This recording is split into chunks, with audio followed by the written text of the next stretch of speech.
Entonces, repasemos rápido lo que vimos hace 8 días. ¿Por qué es importante estudiar Daniel? Número 1, Mateo 24, Jesús mismo con sus palabras dijo: ¿quieren entender lo que está pasando en este tiempo? Hay que ir al libro de Daniel, lo que dijo el profeta: cuando pase la abominación desoladora, el que tenga oídos, lea y escuche, lea y entienda, ¿sí? Entonces, Jesucristo mismo nos mandó y dijo: lean y entiendan. Queremos orar para decirle al Señor, queremos leer Daniel, pero no solamente leerlo y sí, ya conseguí información, no, necesitamos entender, ¿sí? ¿Cuántos saben que la situación en el mundo está muy difícil? ¿Cuántos saben que la economía está cada vez más difícil? Más poquitos, bueno, algunos no pagamos, no pagan. ¿Cuántos entienden esa situación? ¿Cierto? Ahora, ¿cuántos saben qué hacer para mejorar esa situación? ¿Sí? ¿Qué saben? O sea, no, pues orar, sí. Y ayunar. ¿Cuántos saben de una forma práctica qué hacer para mejorar? ¿Qué hacemos? Obedecer a Dios. Sí. ¿Y cómo lo obedecemos? De una forma práctica. Orando y ayunando. No, o sea, sí es muy cierto eso. Pero ¿cuántos saben qué hacer? ¿Cuántos saben si de pronto nuestro presidente Duque está teniendo un sueño que le está mostrando para los próximos 7 años que vienen para Colombia? ¿Y quién sabe interpretar ese sueño? ¿Quién sabe cómo traer una solución natural? José, el faraón tuvo un sueño, él le dijo: yo se lo puedo interpretar, y aparte de eso le dijo: yo se lo puedo administrar, yo voy a ser la persona que voy a acomodar durante esos 7 años, vamos a administrar de una forma adecuada para que cuando lleguen estos 7 otros años difíciles, pues haya una solución. Es muy importante no solamente saber, o no solamente entender más bien, sino saber qué hacer. Y esto que estamos leyendo en Daniel nos muestra que solo hay una forma: obedecer, pero todos los días, tener una vida dedicada, consagrada a Dios.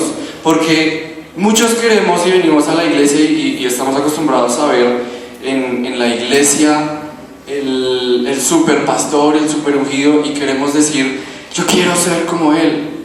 Pero se los aseguro que muchos de esos superpastores o cantantes o adoradores famosos, cuando usted va a averiguar la vida y lo que ellos han sufrido, hay mucho precio que ellos han tenido que pagar, mucho sacrificio que cada una de esas personas hemos. Nosotros, aún estando acá por obra y gracia y favor de Dios, pues estamos acá, pero vemos y estamos teniendo que pagar un precio, y yo sé que usted también lo está pagando. Pero para ya retomar, solamente quiero darle esta introducción con respecto a eso. Efesios 1:17 lo leíamos el sábado. Lo invito a que venga a los tiempos de intercesión, están siendo muy buenos. Es el tiempo específico en donde usted y yo no solamente oramos y ya, sino que disponemos nuestro corazón para que Dios trabaje. Ya vamos a ir un poquito más a fondo. Pero Efesios 1:17 dice que Pablo no dejaba de orar por un espíritu de sabiduría y de revelación, de sabiduría y entendimiento, para que no solamente nos diéramos cuenta: este jueves hay un paro, ¿y ahora qué hacemos? ¿Qué hacemos como iglesia? ¿Nos resguardamos y nos metemos dentro de la iglesia y nos asustamos? ¿O qué hacemos? Necesitamos pedirle a Dios todos los días: Dios, dame las estrategias, no solamente permíteme entender, sino ahora saber cómo poner por obra esto. ¿Amén? Entonces, hablamos de los nazareos en capítulo 6 de Números, ¿se acuerdan? ¿Cuáles eran las 3 cosas que no podían hacer ellos? No tomar vino, no cortarse el cabello, no tocar ninguna cosa muerta, ni verla, ni tocarla, ni nada de eso. Ahora, hablábamos que el vino representa el no participar de los placeres sociales y religiosos que son permitidos hoy en día. Es decir, el vino en la cultura judía era permitido. De hecho, los reyes tomaban del mejor vino. Pero las personas que se consagraban al Señor, dijimos, ellos no tienen permitido de una u otra forma acceder a esos placeres naturales o inferiores porque Dios les va a dar un placer superior. ¿Sí? ¿Ustedes creen que Daniel pudo aguantar 21 días viendo todos los días que sus compañeros tomaban de las delicias del rey, comían de lo que el rey mismo comía, los mejores manjares? Es como si usted le pusiera una lechona completa enfrente o un tamal tolimense así, y usted dijera, no, tranquilo, normal, así. ¿Usted cree que de una forma natural el ser humano está diseñado para aguantar esa tentación? No, ¿cierto? Pero hay un placer superior que Dios da a aquellas personas que se consagran, que dan un paso más allá. El número 2 era no cortarse el cabello. El cortarse el cabello, esto implicaba el hecho de pasar tanto tiempo en la presencia de Dios que su nivel de entrega, de su nivel de compromiso con Dios, se reflejaba en cuán largo llegaba a ser su cabello. Entonces hablábamos acerca de los nazareos cuando asistían a esas batallas, cómo ellos estaban como llenos de turbantes y tapaban de pronto su cabello para que no se le enredara en alguna cosa o algo así. Pero cuando ellos llegaban como, no sé, mandaban la primera línea de batalla, y cuando decían, no, estamos como medio regular, manden llamar a los nazareos. Y llegaban los nazareos y se quitaban así su melena. Hablábamos que era como el león de Narnia. que llegaba y como que le daba una inyección de espiritualidad, de saber que hay gente que se está preparando y que se está dedicando en lo secreto, en el lugar secreto con Dios, en el tabernáculo, en el lugar santísimo.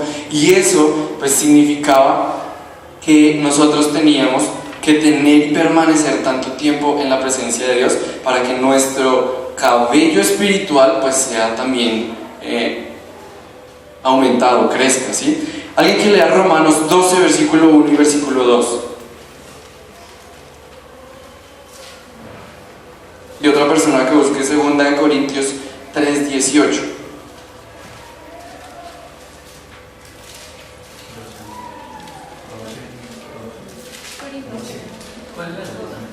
Romanos 12, 1 y 2, 2 Corintios 3, 18.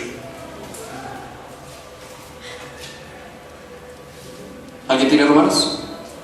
Por favor, fuerte y claro. Así que, hermanos, os ruego por la misericordia de Dios que presentéis vuestros cuerpos en sacrificio vivo, santo, agradable a Dios, que es vuestro culto. ¿Vuestro culto qué? Es nuestro culto racional. Eso es re importante. No os conforméis a este siglo, sino transformaos por medio de la renovación de vuestro entendimiento, para que comprobéis cuál sea la buena voluntad de Dios, agradable y perfecta. Ok, ¿usted quiere saber cuál es la voluntad de Dios para su vida? Hoy en día, grandes adultos, chicos, ancianos, se están suicidando porque después de 50 años, después de 15 años, todavía no han encontrado cuál es la voluntad de Dios para su vida, qué es lo que Dios quiere hacer. Él dice, no os conforméis a este siglo, sino sea transformado vuestro entendimiento por medio del Espíritu Santo en ustedes mismos. Pero el versículo 1 dice, entréguense como sacrificio vivo. Pero termina diciendo, ¿saben? No sean legalistas, no sean religiosos, sean inteligentes. Es vuestro culto racional, es lo más inteligente que usted y yo podemos hacer. No sé qué hacer, ¿qué hago? Entréguese a Dios. No hay otra solución. Entréguese como sacrificio, ¿qué? Vivo y agradable. ¿Qué es lo que le agrada a Dios? 2 Corintios, por favor, 3:18.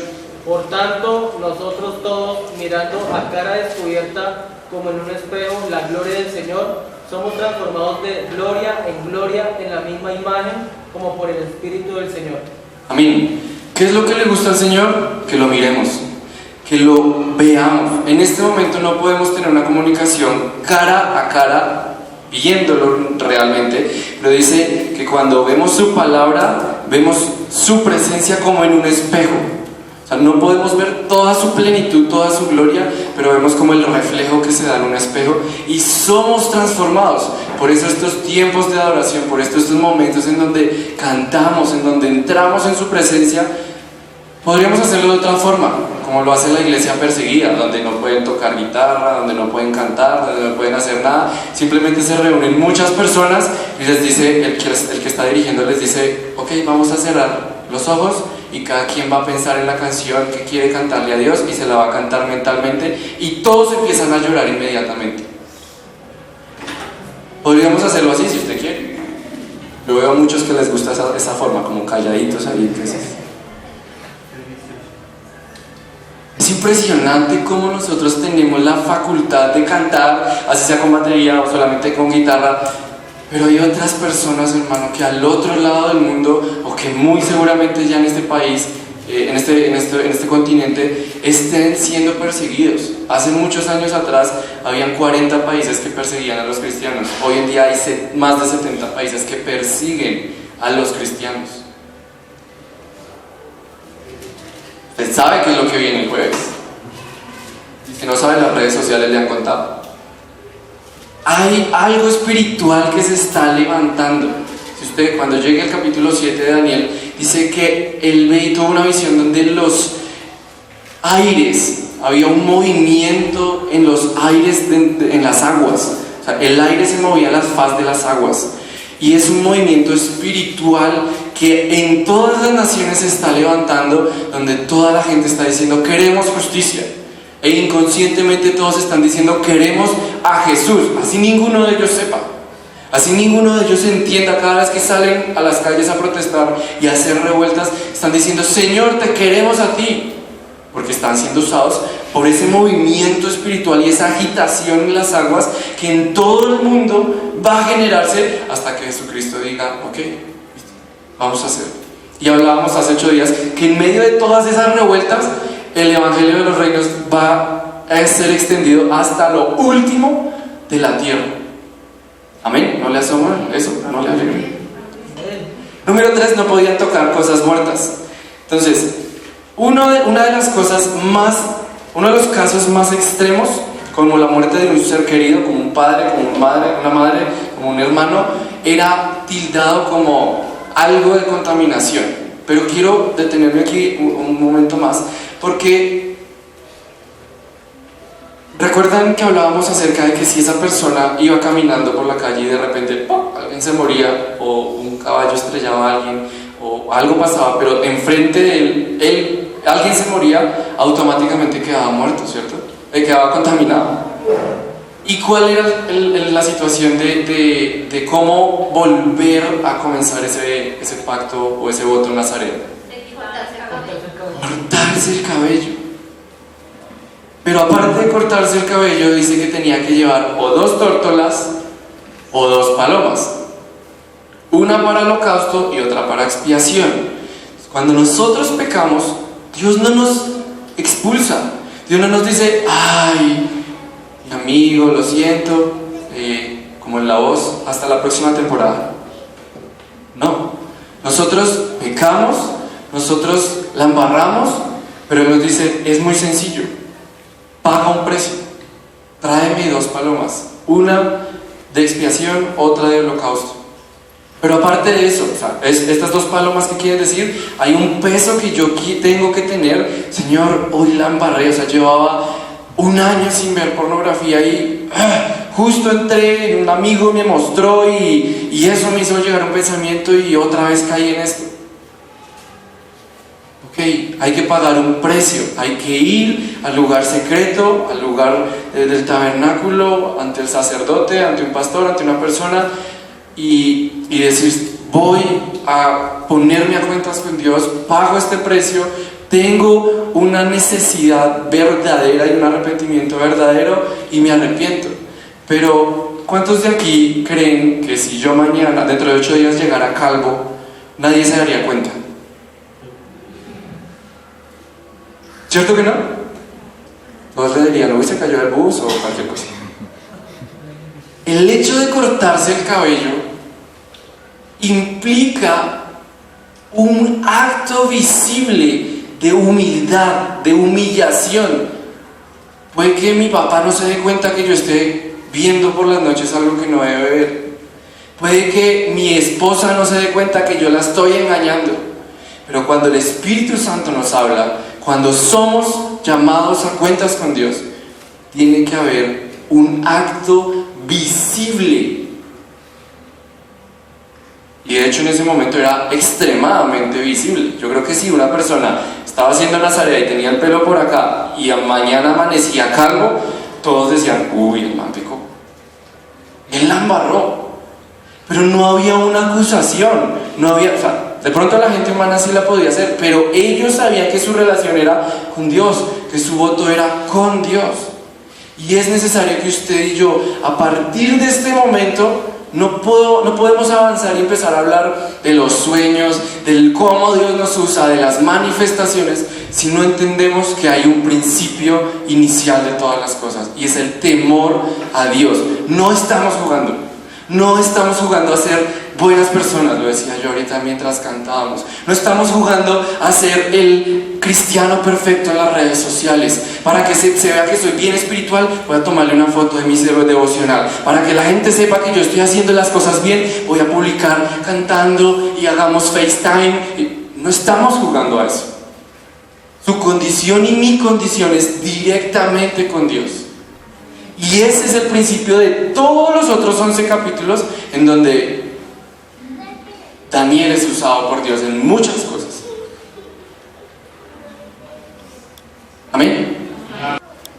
De verdad, hermano, no estamos jugando, no estamos trabajando esto por emociones, porque, bueno, a Oscar se le ocurrió trabajarlo. Es algo fundamental. Usted quiere, a medida que avance el tiempo, que pasen los días, usted y yo, si somos tibios, o vamos a decidir apostatar de la fe, o vamos a tener que decidir quemar, como cantábamos hace un momento. Porque cada día la palabra de Dios, no solamente las noticias, cada día la palabra de Dios dice que la maldad va a llegar hasta el colmo, que la maldad va a aumentar, que en Chile están quemando iglesias, que en Irán están persiguiendo y están latigando a las personas, que en Colombia tal vez se levantó una alcaldesa que tal vez va a traer cosas buenas o malas, pero le aseguro que algo muy bueno que sí va a traer es la decisión de muchos cristianos a decidirse por Dios verdaderamente o no. Amén. Y gloria a Dios por esa mujer, porque ya vamos a hablar de Nabucodonosor. Dios le dice a Nabucodonosor, él es mi siervo, una persona impía, una persona que no conocía de Dios, pero que Dios dice, él va a trabajar para mí. El mismo Satanás trabaja para Dios. ¿O usted cree que todas las cosas que le han pasado no han servido para algo? ¿No han crecido usted en madurez? ¿No ha crecido usted en diferentes cosas? Nada se le escapa a Dios. Amén. Lucas 9, 23 y 24, él está hablando acerca de las parábolas Vamos allá.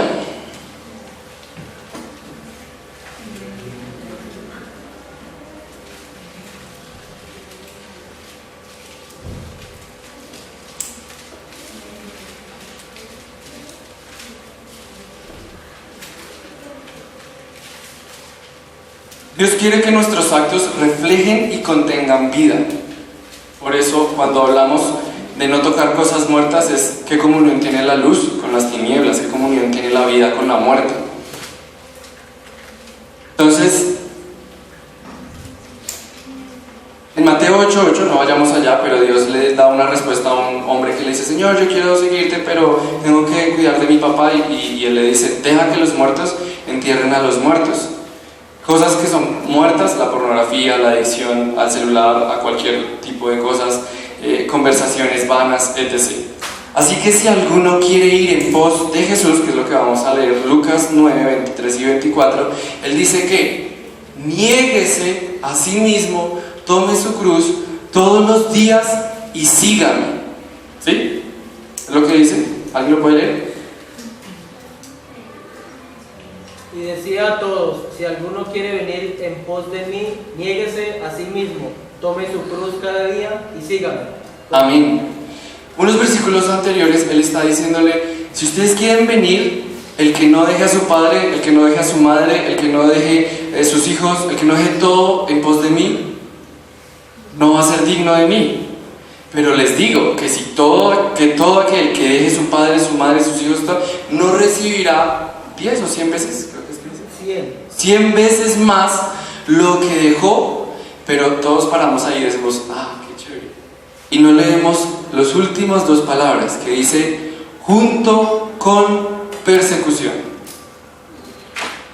Nada de lo que nosotros recibamos en este mundo va a venir solito. Todo va a venir con persecución. Entonces, Dios quiere que nosotros entendamos que cada vez que vamos a consagrarnos, estamos dispuestos y estamos entendiendo que Él quiere un compromiso verdadero. ¿Que tú y yo vamos a fallar? Sí, es muy cierto. Pero cada vez que fallemos, necesitamos volver a ponernos a cuentas. Ahora, alguien o vayamos todos a Jeremías 25.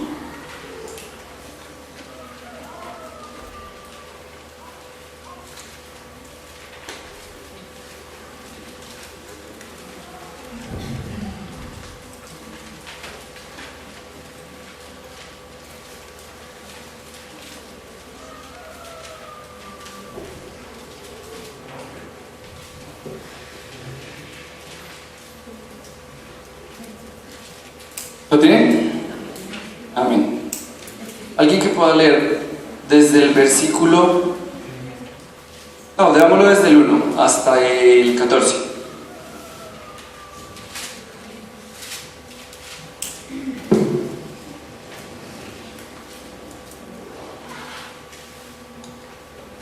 ¿Alguien que lo quiera leer? Este mensaje del Señor para todo el pueblo de Judá le vino a Jeremías durante el 4º año del reinado de Joacim sobre Judá. Este fue el año en el que el rey Nabucodonosor de Babilonia comenzó a reinar. Jeremías, el profeta, le dijo a todo el pueblo de Judá y de Jerusalén: durante los últimos 23 años, desde el año 13 del reinado de Josías, hijo de Amón, rey de Judá, hasta ahora, el Señor me ha estado dando sus mensajes. Yo se los he comunicado con toda fidelidad, pero ustedes no han querido escuchar. Una y otra vez el Señor les ha enviado a sus siervos, los profetas, pero ustedes no escucharon ni prestaron atención. Todas las veces el mensaje fue: apártense de su mal camino y de sus malas acciones. Solo entonces los dejaré vivir en esta tierra que el Señor les dio a ustedes y a sus antepasados para siempre. No provoquen mi enojo al rendir culto a ídolos que ustedes hicieron con sus propias manos. Entonces no les haré ningún daño. Pero ustedes no querían escucharme, dice el Señor. Me pusieron furioso al rendir culto a ídolos hechos con sus propias manos y trajeron sobre ustedes todos los desastres que ahora sufren. Ahora el Señor de los ejércitos celestiales dice: como ustedes no me han escuchado, reuniré a todos los ejércitos del norte bajo el mando de Nabucodonosor, rey de Babilonia, a quien nombré mi representante. Los traeré contra esta tierra, contra su gente y contra las naciones vecinas. A ustedes los destruiré por completo y los convertiré en objetivo de horror, desprecio y ruina para siempre. Quitaré de ustedes la risa y las canciones alegres. No se oirán más las voces felices de los novios ni de las novias. Las piedras del molino se acallarán y las luces de las casas se apagarán. Toda la tierra se convertirá en una desolada tierra baldía. Israel y las naciones vecinas servirán al rey de Babilonia por 70 años. Entonces, después de que hayan pasado los 70 años de cautiverio, castigaré al rey de Babilonia y a su pueblo por sus pecados, dice el Señor. Haré del país de los babilonios una tierra baldía para siempre. Traeré sobre ellos todos los terrores que prometí en este libro, todos los castigos contra las naciones anunciados por Jeremías. Muchas naciones y grandes reyes esclavizarán a los babilonios, así como ellos esclavizaron a mi pueblo. Los castigaré en proporción al sufrimiento que le ocasionaron a mi pueblo. Amén.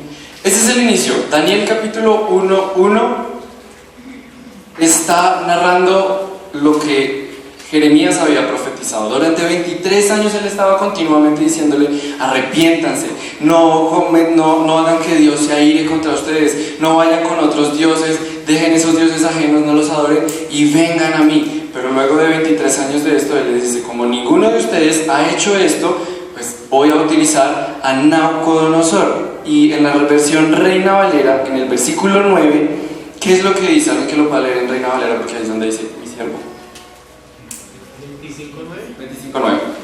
He aquí enviaré y tomaré a todas las tribus del norte, dice Jehová, y a Nabucodonosor, rey de Babilonia, mi siervo, y los traeré contra esta tierra y contra sus moradores y contra todas estas naciones en derredor, y los destruiré y los pondré por escarnio y por burla y en desolación perpetua. Amén. Yo no lo estoy predicando, sino lo que dice la Biblia. Y Dios llama a Nabucodonosor, que es que entraba lengua, mi siervo. Mi siervo. Él, en Hebreos 11, cuando empieza a hablar de todos los héroes de la fe y todos los grandes, dice: no usé yo a Faraón en los tiempos de Moisés, a cada una de esas personas que trajo persecución y oprimieron al pueblo. ¿Y se acuerdan que qué pasaba? Entre más los oprimían, ¿qué pasaba con el pueblo de Israel? Más se aumentaba en número, más buscaba a Dios, sí, pero aún físicamente había un mayor número de israelitas. Por eso fue que al final mandaron matar todo ese poco de niños cuando nació Moisés. Y eso mismo es lo que promete Dios para nuestros últimos días. Entre más oprimido esté la iglesia cristiana, a que no adivinan, más convertidos van a haber, más personas van a estar siendo usadas. Pero es súper importante que nosotros entendamos que Nabucodonosor es un siervo usado por Dios. Aunque el reinado de Nabucodonosor fue marcado por muertes, por falta de piedad, Dios continuamente le mostró en 2 sueños: quiero que busques mi justicia, quiero que estés lejos de la maldad, de hacer la maldad y buscar la justicia. Dios escogió a este hombre para proteger y trabajar con el pueblo de Israel. Debemos romper con todos los esquemas que no nos permiten pensar que una persona impía, que una persona que no conoce de Dios, no está siendo usada por Dios. Porque nada, se los aseguro, mis amigos, nada puede moverse, ni la hoja de un árbol, si no es autorizada por Dios. Darío, Nabucodonosor, Ciro, el faraón en el pueblo de Egipto, fueron usados por Dios y trabajaron en pro del propósito del plan divino de Dios. Aún el mismo Satanás trabaja y se somete. Job 1:6, alguien que lo busque. Y otra persona que busque, Segunda de Crónicas 18 al 21.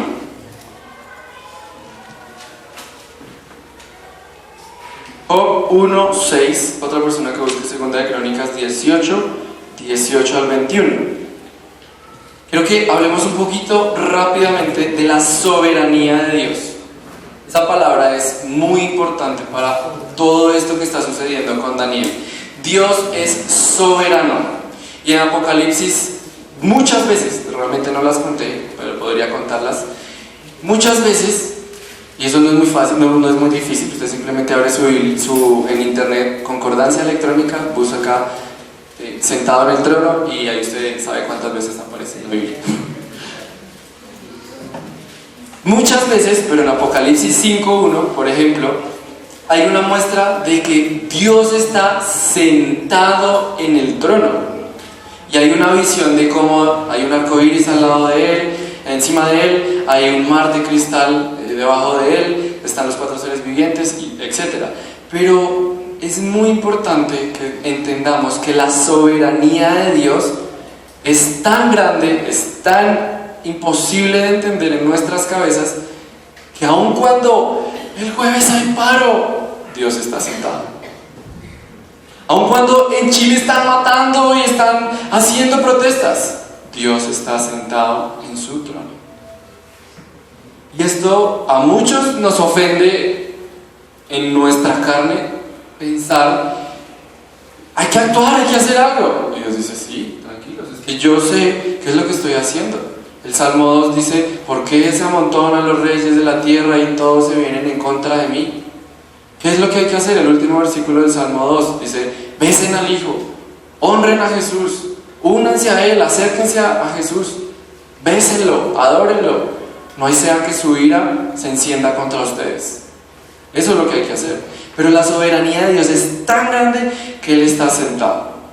Así que en Job 1:6 y en Segunda de Crónicas tenemos dos historias particulares que vamos a mencionar rápidamente, pero entendamos que hay tres cielos. Uno que es el que nosotros logramos ver, la atmósfera, el cielo, no sé hasta qué punto del universo. Luego de eso hay un segundo cielo donde están las potestades, las huestes, angelicales, buenos, malos, todos de todo tipo. Y luego de eso está el tercer cielo, que es donde está el trono de Dios, la nueva Jerusalén, que es la que vamos a ver descender del cielo a la tierra, y es donde vamos a vivir muchos de nosotros.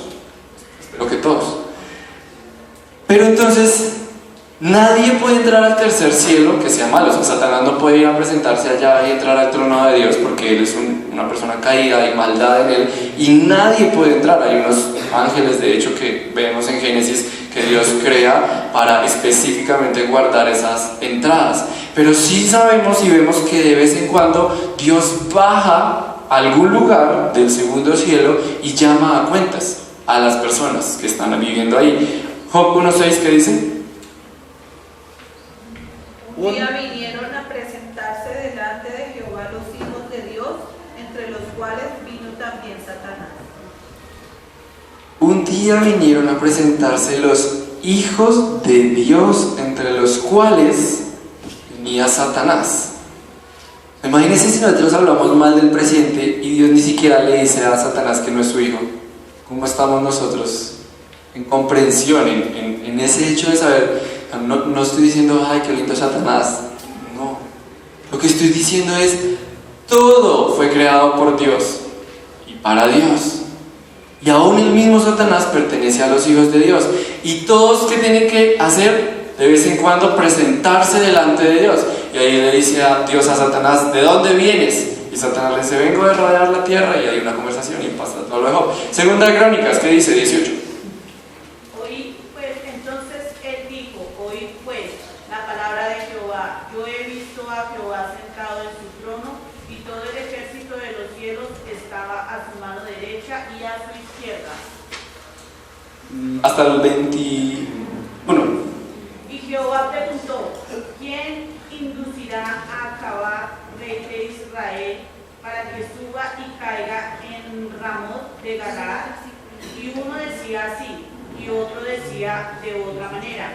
Entonces salió un espíritu que se puso delante de Jehová y dijo, yo le induciré, y Jehová le dijo, ¿de qué modo? Y él le dijo, saldré y seré espíritu de mentira en la boca de todos sus profetas. Y Jehová dijo, tú le inducirás y lo lograrás, anda y hazlo así. Está Dios hablando con todo el ejército celestial, buenos, malos, ángeles caídos, ángeles buenos, y está diciendo, tengo una situación en la tierra, ¿quién va a ir a hacer esto? Se levanta un espíritu de engaño y dice, yo lo voy a hacer. Y él dice, ¿cómo lo vas a hacer? Yo voy a poner engaño en la boca de los profetas de Baal, profetas falsos, y él va a creer esas palabras. ¿Qué dice Dios? Porque es que el tema es, ninguno de ellos se puede mover, pero ¿qué le dice Dios? Bien, ve, te autorizo, porque eso que hagas, yo voy a permitir que suceda. Amén. Del capítulo 25 de Jeremías al capítulo 27, no pasa nada, un poquitín, ya hay, en el capítulo 27 de Jeremías, hay una carta que ya Jeremías le está escribiendo a los que están en Babilonia.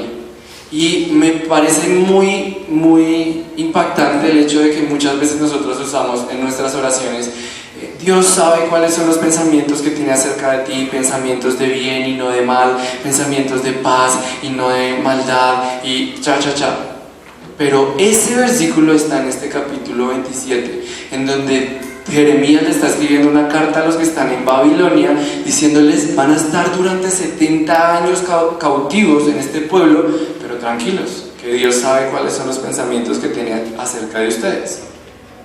Y me recuerda mucho a la iglesia, a una de las iglesias en Apocalipsis, no recuerdo ahora el nombre, donde le dice, mírala, creo que es, donde le dice, durante 10 días vas a padecer en la cárcel, pero no te preocupes, Dios no nos va a decir todas las veces, no te preocupes, no voy a permitir que eso pase, sino Él va a decir, yo estoy permitiendo que esto pase porque yo sé cuáles son los pensamientos que tengo acerca de ti. El mismo Pedro lo experimentó cuando tuvo una conversación con Jesús. O sea, imagínense a Pedro hablando con Jesús cara a cara, y Pedro así como, ¿qué más, Jesús? Y Jesús le dice a Pedro, tengo que hablar algo contigo. Sí, claro, cuéntame, ¿qué? Ahora, ¿qué me vas a decir? Yo soy Petra, sobre mí vas a edificar la iglesia. ¿Y qué, Señor? Pedro, yo te quiero mucho, pero Satanás me está pidiendo tu alma para zarandearla. ¿Y qué le dijiste tú, Jesús? Que no, claro, que no me acontezca eso. No, Pedro, yo lo voy a permitir. Imagínense la respuesta de Pedro. O sea, es como, ¿pero por qué, Señor? ¿Pero por qué a mí? No te preocupes, porque es que después de eso, de esa zarandeada, cuando tengas tu primer sermón, se van a convertir más de 5,000.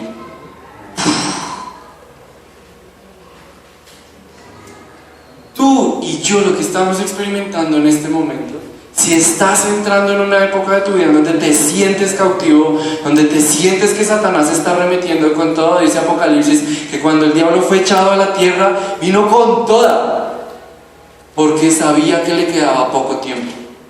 Y tú y yo, si tú estás diciendo, es que no encuentro la salida, William hablaba esta semana, y es que hay cosas que están pasando en mi vida, porque Satanás está siendo descubierto en tu vida.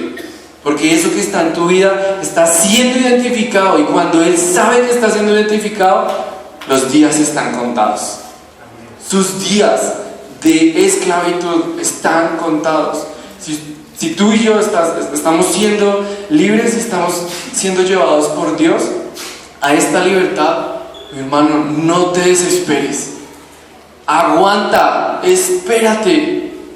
Hay que pasar por este tiempo, hay que pagar este precio. Ahora, Daniel 1, vayamos allá.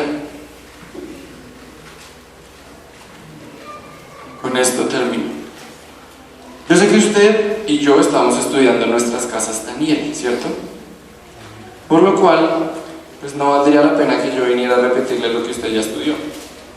Por eso quiero hablar de este tipo de temas que son mucho más, amplían nuestra visión del panorama de lo que estamos leyendo.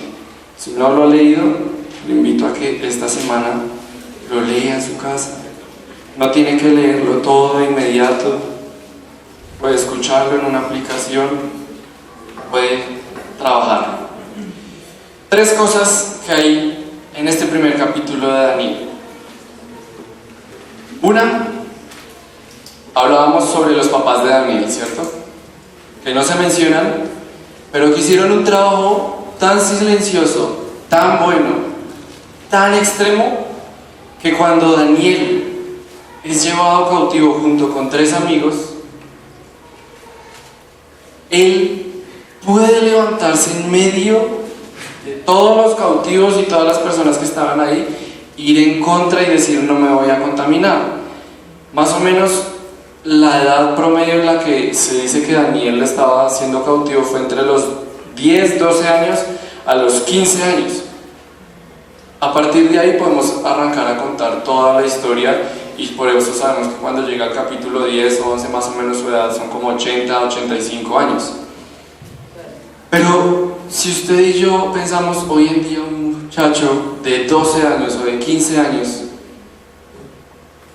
si usted y yo como papás estamos haciendo el trabajo lo suficientemente bien como para, por ejemplo, sus hijas, que harán huérfanas, que harán solas, las llevarán a Venezuela, otro país, donde no conocen a nadie, y ellas lograrán decir, ¿saben? Mis papás me educaron y me hicieron tener tanta certeza de Dios que yo no me voy a contaminar con lo que este mundo me ofrece. Número 1. Número 2. Nosotros fuimos, y ayer hablábamos con el equipo de liderazgo, fuimos diseñados para inspirar a otros. La tierra, la creación de Dios nos muestra cuán grande es Dios, quién es Dios, Dios es poderoso, Dios es fuerte, Dios es detallista, Dios es un pintor por excelencia, es un artista por excelencia, pero nos muestra todo eso. Pero sabe que usted y yo fuimos hechos ¿a qué? A imagen y semejanza de Dios. Así que nosotros no mostramos solamente qué grande y poderoso es, sino mostramos cómo se ve Dios. Ayer hablaba con dos chicas, les decía, ¿ustedes han sentido a Dios? Sí, yo lo he sentido cuando oran por mí y siento el amor de Dios, siento diferentes cosas. Pero también yo le animo a que usted piense en que cada vez que usted ve a una persona con misericordia, usted le está mostrando cómo se ve Dios, cómo se ven los ojos de Dios, cómo se escucha la voz de Dios cuando alguien me dice te amo, cuando yo le digo te amo a otra persona. Usted y yo fuimos diseñados para esto, y fuimos diseñados para inspirar, no para provocar envidia. ¿Se imagina si Daniel se hubiera levantado, ya sabemos que Daniel fueron cautivos, llevaron y escogieron a todos los de la realeza para que fueran y estudiaran por 3 años y estuvieran en todo este contexto de aprender la lengua de los caldeos, aprender las leyes del sitio donde estaban con Nabucodonosor. Pero Daniel de repente se levantó y dijo: Aspenaz, yo no quiero. Y se imaginan los otros 3 amigos, Micaías, Azarías y Misael. ¿Ah? ¿Cómo se llaman? Micaías, Azarías y el otro, Sadrach, Mesach y Abednego. Vamos a aprender más de esos. Misael y Azarías. Si los otros 3 hubieran dicho: ay, este tan religioso, ay, este está re espiritual ahora, se va a poner de exigente, viendo que estamos aquí, viendo que estamos en la inmunda, y ahora Daniel se va a poner de chistoso. No, ¿saben qué provocó lo que hizo Daniel ese día?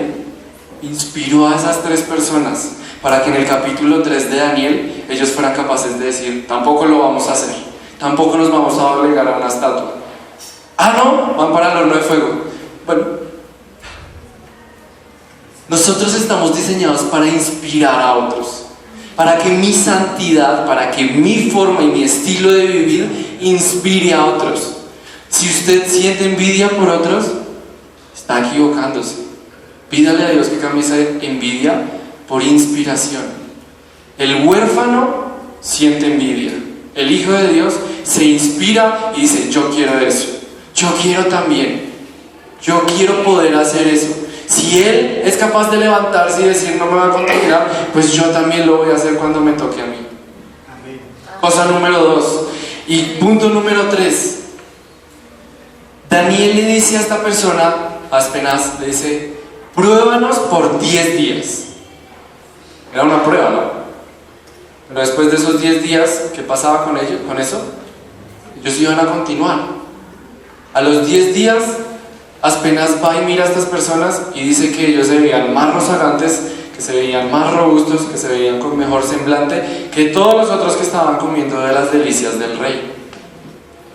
Luego de esos 3 años de haber sido instruidos, que a propósito, si usted se da cuenta, Daniel, Azarías y Misael fueron, Daniel y sus 3 amigos fueron educados en medio de los brujos, hechiceros, adivinos, astrólogos y todos los otros demás. Imagínense las noches de Daniel a los 15 años durmiendo y que de repente por ahí empezaran a sonar las puertas, empezara a sonar como se arrastraba una silla y ellos: Señor, aquí estamos contigo. Ellos estaban viviendo en medio de un mundo espiritual no el normal. Pero luego de 3 años de haber convivido con esas personas, dice que se presentaron delante del rey, ¿cierto? ¿Sí? Versículo 15, alguien que lo pueda. Ah, no, perdón. Bueno, en el versículo 15 dice: al cumplirse los 10 días, Daniel y sus 3 amigos se veían más saludables y mejor nutridos que los jóvenes alimentados con la comida asignada por el rey. Así que desde entonces el asistente, o sea,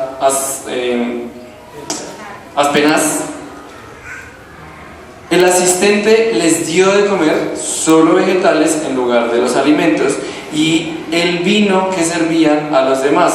Ellos comían solo vegetales y agüita. Versículo 17: a estos 4 jóvenes Dios les dio aptitudes excepcionales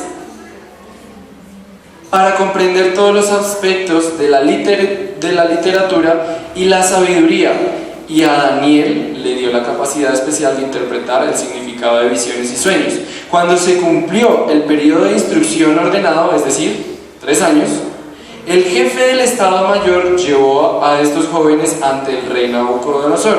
El rey habló con ellos y ninguno le causó mejor impresión que Ananías, Azarías y Misael. De modo que entraron al servicio real. Cada vez que el rey los consultaba sobre cualquier asunto que exigía sabiduría y juicio equilibrado, los encontraba 10 veces más capaces que todos los brujos, astrólogos, sabiondos y todos los demás de su reino. Daniel permaneció en el servicio real ¿hasta qué año? El primer año del rey Ciro. El rey Ciro era de Persia. O sea, después de que pasó Babilonia, luego pasaron los medos y persas, ¿cierto? Es muy chévere buscar las manifestaciones de Dios. Es muy chévere que cuando oremos y cada uno de nosotros nos profetice y nos digan: tú vas a ser usado por Dios. Y yo creo que aquí todos y cada uno de ustedes ha recibido palabra de Dios diciéndose, asegurando y confirmando: tienen un llamado pastoral, tienen un llamado para servir con esto. Dios los va a usar en esto, Dios los va a usar en aquello. Pero el precio que hay que pagar es una vida comprometida. Porque librarse de un foso de leones, librarse de un horno en llamas, no va a ser posible si usted y yo no tenemos una vida diaria comprometida.